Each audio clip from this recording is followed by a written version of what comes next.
ಕರ್ನಾಟಕ ಲೋಕಸೇವಾ ಆಯೋಗ ನಡೆಸಿದ ಪಶು ವೈದ್ಯಾಧಿಕಾರಿಗಳ ನೇಮಕಾತಿ ಪ್ರಕ್ರಿಯೆ ಇದೀಗ ಹೊಸ ವಿವಾದಕ್ಕೆ ಕಾರಣವಾಗಿದೆ.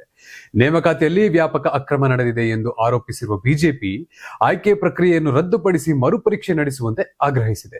ರಾಜ್ಯದಲ್ಲಿ 400 ಪಶು ವೈದ್ಯಾಧಿಕಾರಿ ಹುದ್ದೆಗಳ ನೇಮಕಾತಿಗಾಗಿ ಲಿಖಿತ ಪರೀಕ್ಷೆ ನಡೆಸಲಾಗಿತ್ತು.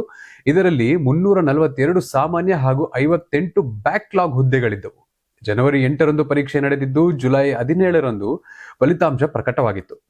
ನೇಮಕಾತಿ ಪ್ರಕ್ರಿಯೆಯಲ್ಲಿ 60% ಹುದ್ದೆಗಳಲ್ಲಿ ಅಕ್ರಮ ನಡೆದಿದೆ ಎಂದು ಕೆಲ ಅಭ್ಯರ್ಥಿಗಳು ಆರೋಪಿಸಿದ್ದಾರೆ. ಒಂದೊಂದು ಸರ್ಕಾರಿ ಹುದ್ದೆಗೂ ಸುಮಾರು 80 ಲಕ್ಷ ರೂಪಾಯಿವರೆಗೆ ಹಣ ಪಡೆದಿರುವ ಆರೋಪ ಕೇಳಿಬಂದಿದ್ದು, ಲಂಚದ ಬೇಡಿಕೆಗೆ ಸಂಬಂಧಿಸಿದ ವಿಡಿಯೋ ದಾಖಲೆಗಳು ಇವೆ ಎಂದು ಬಿಜೆಪಿ ನಾಯಕರು ಹೇಳುತ್ತಿದ್ದಾರೆ. ಇತ್ತೀಚೆಗೆ ಅಮಾನತುಗೊಂಡಿರುವ ಕೆಪಿಎಸ್ಸಿ ಸದಸ್ಯ ಶಿವಶಂಕರಪ್ಪ ಸಾಹುಕಾರ್ ಅವರ ಪಾತ್ರದ ಬಗ್ಗೆಯೂ ಅನುಮಾನ ವ್ಯಕ್ತವಾಗಿದ್ದು, ಈ ಕುರಿತು ತನಿಖೆ ನಡೆಸುವಂತೆ ಒತ್ತಾಯ ಕೇಳಿಬಂದಿದೆ. ವಿಧಾನ ಪರಿಷತ್ ವಿಪಕ್ಷ ನಾಯಕ ಛಲವಾದಿ ನಾರಾಯಣಸ್ವಾಮಿ ಬ್ಯಾಕ್ಲಾಗ್ ಹುದ್ದೆಗಳಿಗೆ ಸ್ಪರ್ಧಾತ್ಮಕ ಪರೀಕ್ಷೆ ನಡೆಸಿರುವುದು ಸರ್ಕಾರದ ಆದೇಶಕ್ಕೆ ವಿರುದ್ಧವಾಗಿದೆ ಎಂದು ಆರೋಪಿಸಿದ್ದಾರೆ.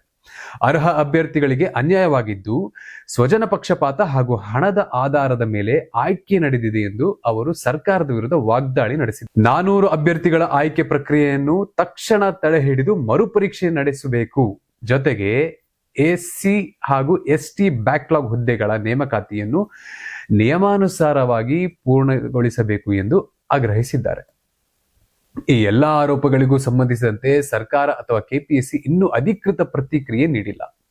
ಹೀಗಾಗಿ ಅಕ್ರಮ ಆರೋಪಿಗಳ ಸತ್ಯಾಸತ್ಯತೆ ತನಿಖೆಯ ಬಳಿಕವೇ ಸ್ಪಷ್ಟವಾಗಬೇಕಿದ್ದು, ಈ ವಿಚಾರ ರಾಜ್ಯ ರಾಜಕೀಯದಲ್ಲಿ ಹೊಸ ಚರ್ಚೆಗೆ ಕಾರಣವಾಗಿದೆ.